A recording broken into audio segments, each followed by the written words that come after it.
Fala galera, tudo bom com vocês? Eu espero que sim. Vamos então para mais um vídeo aqui da sua dose semanal. Na verdade está sendo quinzenal, né? Semana passada teve feriado aí, eu acabei ficando um pouco off. Mas vamos dar uma olhada aí no que aconteceu de mais importante on-chain e off-chain dentro aí do nosso querido mercado cripto. Foram aí 15 dias bem movimentados, né?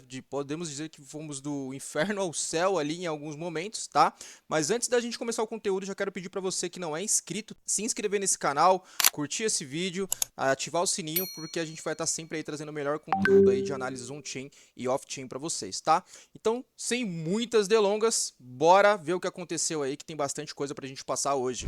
Bom, então vamos lá, galera. Eu sempre gosto de dar um overview aqui sobre os ETFs, né? Os ETFs de Bitcoin aí, eles tiveram, digamos assim, que um mês de abril aí meio conturbado, né? A gente começou com um mês aí com bastante saídas aí, né? E quando a gente tinha entradas, a gente chegou a ter uma entrada aí de apenas 1,4 milhões de dólares aí, né? Uma entrada bem pífia aí comparado ao volume que a gente estava acostumado de ver nos ETFs, né? Então, quando a gente tinha entradas, eram entradas bem pequenas, porém, nos últimos dias aí, 22, 23 e 24 de abril, hoje eu tô gravando aí no dia 25, né? A gente viu volumes bem interessantes, tá? E destaque para o dia 22 e 23 que a gente percebe aqui que foram o terceiro e o quarto maior entrada desse ano de 2025, tá? Então aí, devido à questão macroeconômica, geopolítica ter dado uma esfriada ali, né, nessa questão das tarifas, né, parece que as negociações entre Estados Unidos e China podem começar a qualquer momento, né, então isso deu aí um ânimo para o mercado cripto, e olha que interessante, quando a gente olha no mensal, né, até 3, 4 dias atrás a gente estava com o mensal no negativo, né,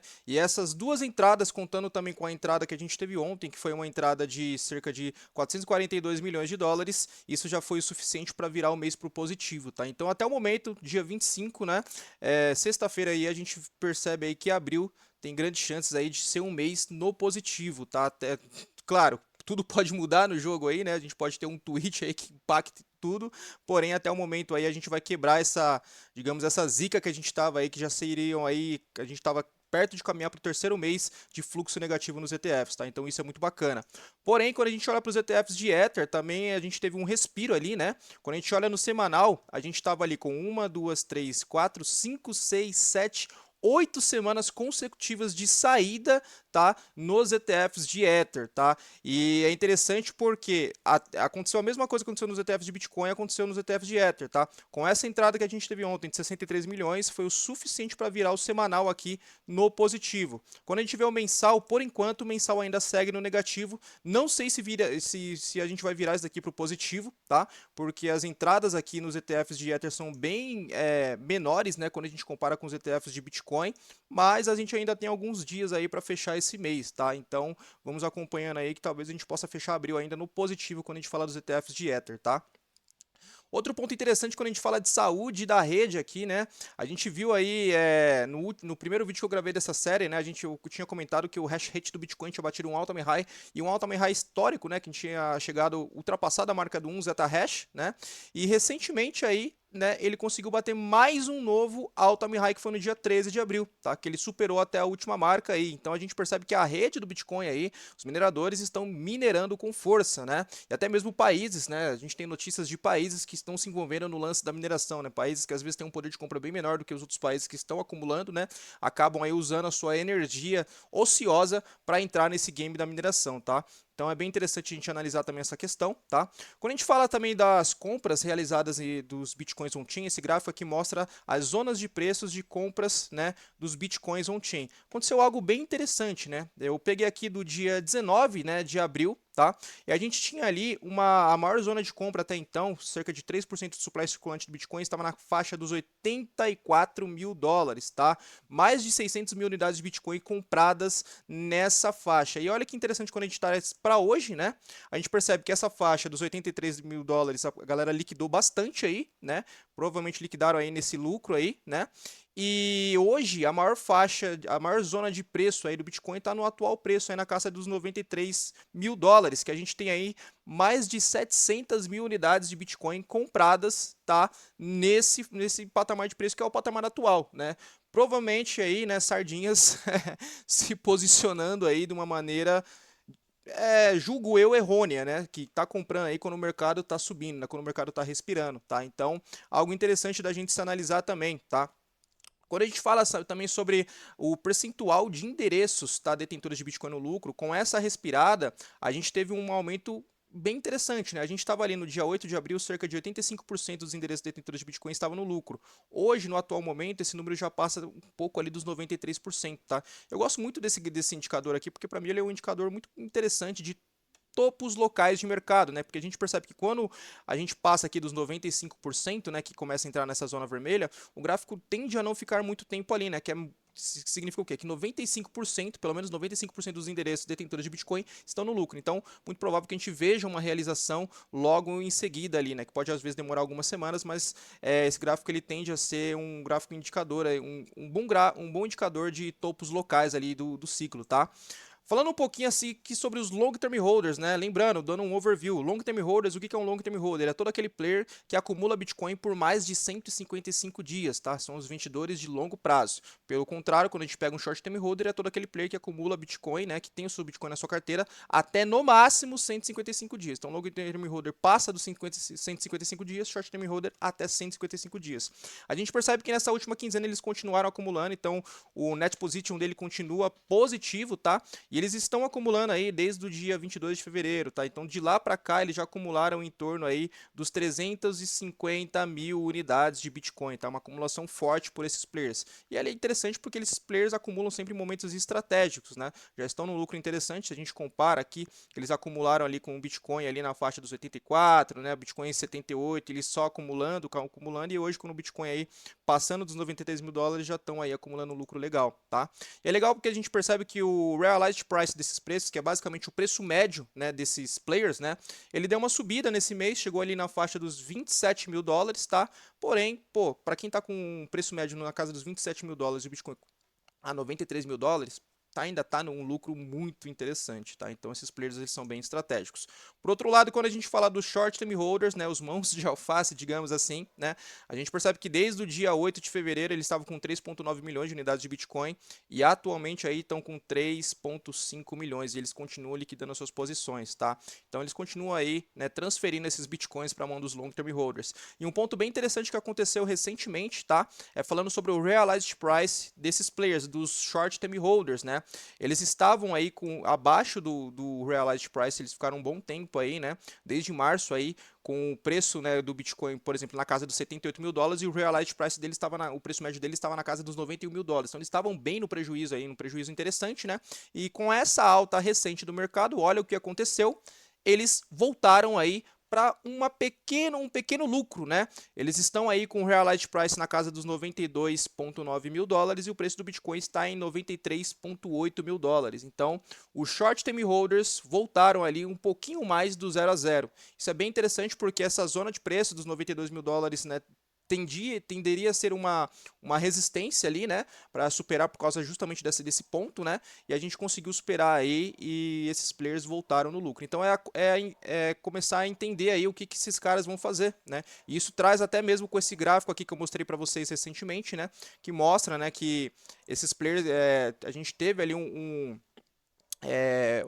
uma liquidação, né, por parte ali, né, nesses candles grandes aqui na faixa dos 84, né? Então é bem interessante a gente ver esses movimentos de preço aí que acontece, tá? Então acompanhar agora para ver se esses caras eles vão alfaçar ou vão continuar comprando, né? Agora que eles voltaram no 0,0, eles podem meio que sair das suas posições, tá?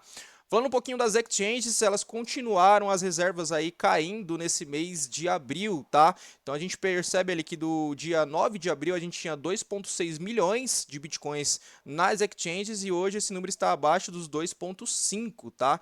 Então o saldo das corretoras aí continua buscando pré-sal, tá? Então a galera continua tirando seus bitcoins das corretoras aí, tá? Então é bem interessante a gente acompanhar isso daqui.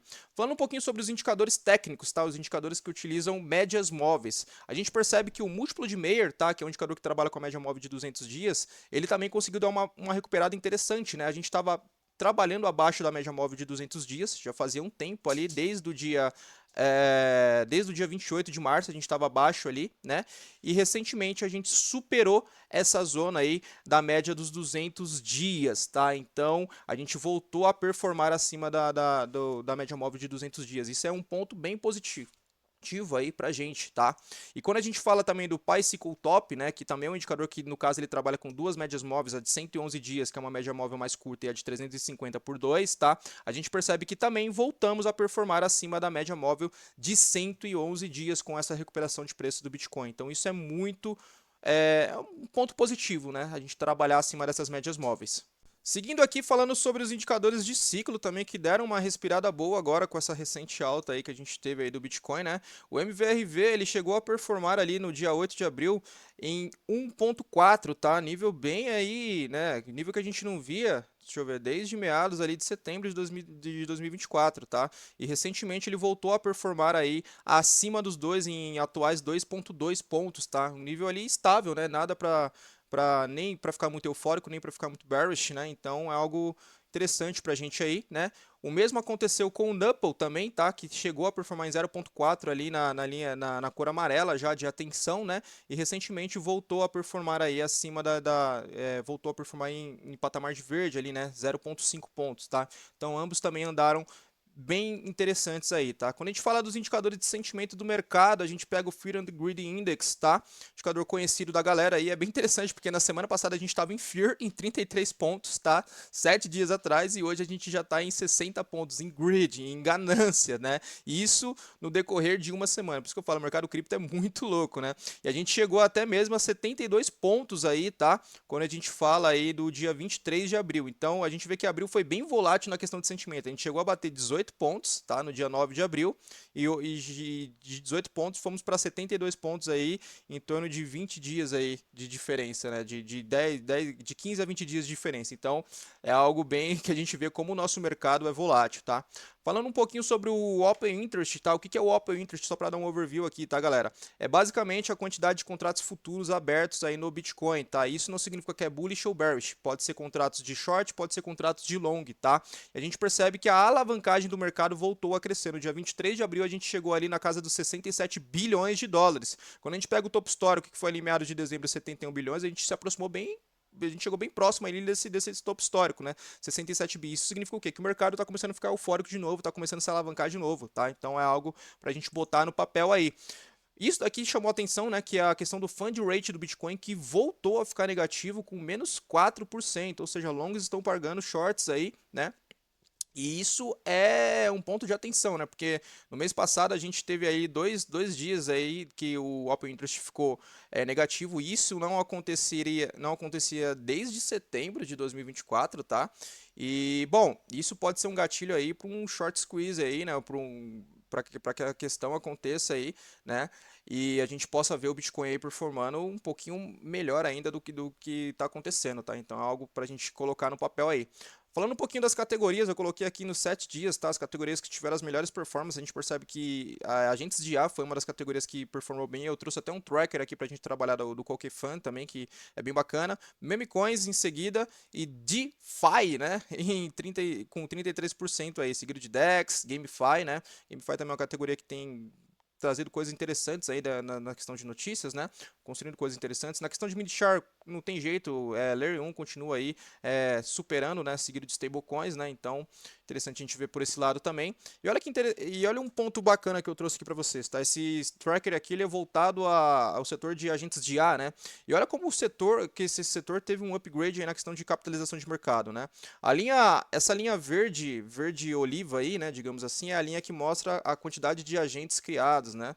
E a gente percebe que o número ficou estável, tá? E mesmo com o número estável, quando subia tipo de um agente, basicamente aí, o market cap cresceu muito aí, né? No dia 7 de abril a gente estava com o market cap na casa dos 4 bilhões, e hoje a gente está falando do market cap na casa dos 8 bi, tá? Então, ou seja, 100% de crescimento aí em um mês, no mês de abril, tá? E quando a gente vê os players que estão liderando na questão de capitalização de mercado, a gente tem Fartcoin, né, que, pô, é bizarro isso, e Virtuals também tendo um crescimento bem interessante aí com 56% de valorização, né? Essa turba aqui eu não faço ideia do que seja, tá?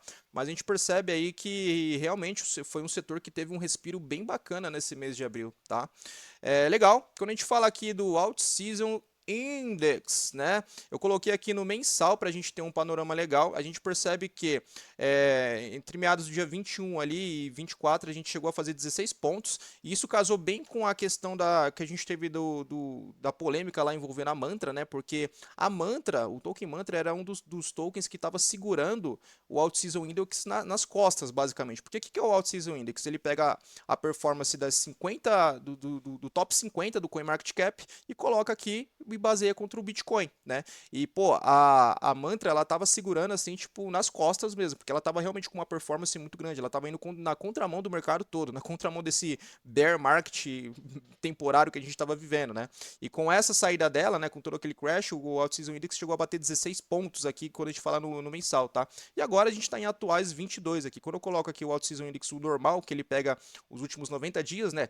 A gente percebe que foi até pior, que aqui chegou a 13 pontos, né? E hoje a gente está avaliando aí entre 18 pontos e tudo mais, né? Então, é algo interessante a gente colocar no papel. Não acredito em out-season, tá? Eu acho que a gente vai continuar ele narrativa seasons, né? A gente tem que ficar de olho nas narrativas que estão fluindo, mas é algo bacana pra gente colocar, pra gente validar aí, tá? Quando a gente fala também do setor de RWA, a gente percebe que o setor de RWA aí teve um Revs aí de um pouco mais de 5%, ele chegou ali a bater 21 bilhões ali, né, em torno ali de capitalização, né, e os setores que dominam aqui são sempre o crédito privado, né, então interessante isso, e hoje ele está na casa dos 18 bi, tá, então teve um Revs aí esse mês, tá? Mas quando a gente fala dos players que mais cresceram, a gente viu ali das blockchains que mais cresceram relacionadas ao setor de RWA, foi Solana, seguida de Arbitrum, tá? Solana teve um crescimento bem bacana aqui, quando a gente vê o player que mais cresceu aqui nos últimos 30 dias foi a Ondo dentro da Solana aí, tá? Não sei direito o que eles estão fazendo lá, mas foi o player que teve esse maior crescimento, tá? Quando a gente pega a Arbitrum também, é interessante a gente dar uma olhada aqui na Arbitrum. A gente percebe que nos últimos 30 dias essa Spike aqui teve um crescimento absurdo seguido por essa Dinari aqui também, tá? Então, bem interessante aí. Falando um pouquinho sobre o Total 2, que ele exclui aí o Bitcoin da capitalização de mercado aí do mercado cripto, né? A gente percebe que nesse mês de abril, pegando do fundo aqui que aconteceu no dia 9 de abril aí, né, até o topo máximo que foi ali no dia 25, né? Digamos assim, é isso mesmo? Deixa eu ver. Isso. A gente percebe que a gente teve aí uma injeção de pouco mais de 160 bi, tá? Uma injeção aí até que interessante, né? Nas altcoins aí, percebe que elas estão começando a ter um respiro aí nesse mês, tá? Falando um pouquinho aqui sobre TVL, tá? A gente vê aí que, pegando no mensal, que eu acho que é mais interessante a gente ver, bom, Solana com um acréscimo aí de 7% mais ou menos, crescendo 11% essa semana, né? A gente vê que Bitcoin Fi sofreu bastante depois do airdrop, se eu não me engano, eu esqueci o projeto que ele teve o airdrop recentemente, né? E parece que foi um airdrop que agradou bastante, mesmo não tendo agradado bastante, quando a gente tem o lançamento do airdrop, normalmente a gente tem a migração de capital de uma rede para outra, né? Uma outra rede que tenha uma campanha melhor e tudo mais. Beratin também aí teve um decréscimo aí de quase 20% aí praticamente, né? A Arbitrum também, né? E de crescimento a gente vê a Sui aí, né, com um crescimento de 46% dos últimos 7 dias, só hoje aí 14% aí, crescimento muito bacana, superando tudo aí, todos aí, né? A gente vê que a Polygon também tá com uma crescente legal, talvez impulsionada aí pelo Polymarket, né? E a Hyperliquid também quebrando tudo e todos aí, depois daquela polêmica que a gente teve recente com eles lá, parece que isso não abalou eles aí, né? Então é bem bacana a gente ver esse crescimento. E a Unichain também, né? A Layer 2 da Uniswap aí também com, pô, eu acho que nos últimos 30 dias aqui, o maior crescimento que a gente teve foi porque eu acho que foi o lançamento dela em abril, né? Eu acho que ela entrou em mainnet agora, então deve ser por isso que tá esse crescimento, tá?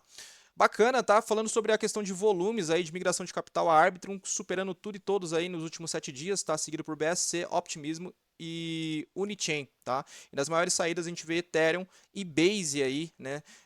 Disputando para ver quem fica com as maiores saídas aí nos últimos 7 dias, tá? Falando sobre o volume de DEX aí no mensal, né? Solana voltando a superar Ethereum aí com 53 bilhões de dólares e Ethereum com 47 bi, tá? Ambas aí bem distantes do terceiro, quarto, quinto, sexto lugar aí, né? Solana, se colocar no papel aqui, tirando o Ethereum, eu acho que ela já está fazendo aí um volume maior aí do que praticamente todas as redes juntas aí, né? Então é bem interessante porque esse volume voltou a crescer, né? No mês passado a gente viu aí um volume um pouco pífio, né? Na verdade tá ficando elas por elas também esse mês ainda, né? Quando a gente pega em meados ali de, pô, janeiro, a Solana fez 260 bilhões de dólares em volume, né? Impulsionado, né, pela febre da Pump Fan. E outro ponto interessante também que a Solana tem tido esse crescimento é que voltou a gente teve um bom declínio ali na criação de tokens no Pump Fan em março, mas agora parece que está esquentando de novo as memes aí, as criação de memes via Pump Fan, né? Uma média aí de 40 a 30 mil tokens sendo criados por dia. Na geração aqui de receita, a gente percebe que Pump Fan, ó, como vocês podem ver, tirando aí os protocolos de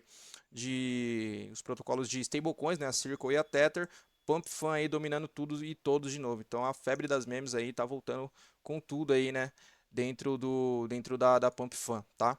Falando um pouquinho sobre o setor de stablecoins, mais uma all-time high aí, tá, nesse setor, né? Então a gente percebe aí 237 bi gerados aí, um crescimento de 1,3% aí nos últimos 30 dias, né? E a dominância do USDT segue aí na casa dos 61%, tá? Então, bem bacana a gente ver isso. Aqui eu tinha separado para vocês também esse indicador que é o Accumulate Trade Score, tá? Como que funciona esse indicador? Basicamente, conforme ele vai ficando claro, significa que os players não estão acumulando, big players não estão acumulando. E conforme ele vai ficando mais escuro, significa que os players estão voltando a acumular. A gente percebe que nesse mês de abril, tá? Deixa eu pegar aqui, ó. A gente chegou ali, ó, a gente teve um fundo nesse mês de abril. Deixa eu pegar aqui. Cadê? Pode ser aqui, ó. Do dia 30 e dia 30 de março em diante. Dia 30 de março a gente bateu 0,07. Lembrando que o máximo desse indicador é 1, tá? 1 quadrado. Então a gente percebe que os players não estavam acumulando ali e conforme março foi e conforme abril foi decorrendo, a gente percebe 1.1, 1.2, né? 1.2 de novo, 1.3, 1.4 e hoje atualmente a gente está em 1.6. Então big players estão acumulando aí, estão voltando a acumular com força, tá? Claro que a gente ainda está um pouquinho longe aí da máxima que seria 1, mas já é um nível de acumulação bem interessante, tá? Não tem como deixar de falar do nosso querido ouro aqui, né? Que o ouro, pô, teve uma performance aqui pegando do fundo aí de abril, que foi no dia 7, né? De abril até mais ou menos ali no topo ali que a gente foi ali em meados de, acho que foi no dia 25 ali, 26, não, no dia 23, 22 ali, pô, o ouro teve uma valorização de quase 15% em um mês. Cara, isso é bizarro. Eu até tinha brincado aí, né, um tempo atrás, eu lembro, quem vai bater 4 mil dólares primeiro, o Ether ou o ouro? E eu acho que realmente o ouro vai superar o Ether aí nesse quesito, tá?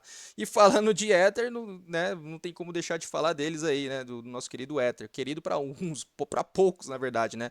O Ether ele teve um respiro, né, com essa recente alta do mercado, ele saiu da casa dos 1.400 dólares, né, e voltou ali para 1.700, porém ele continua abaixo do realized price, tá?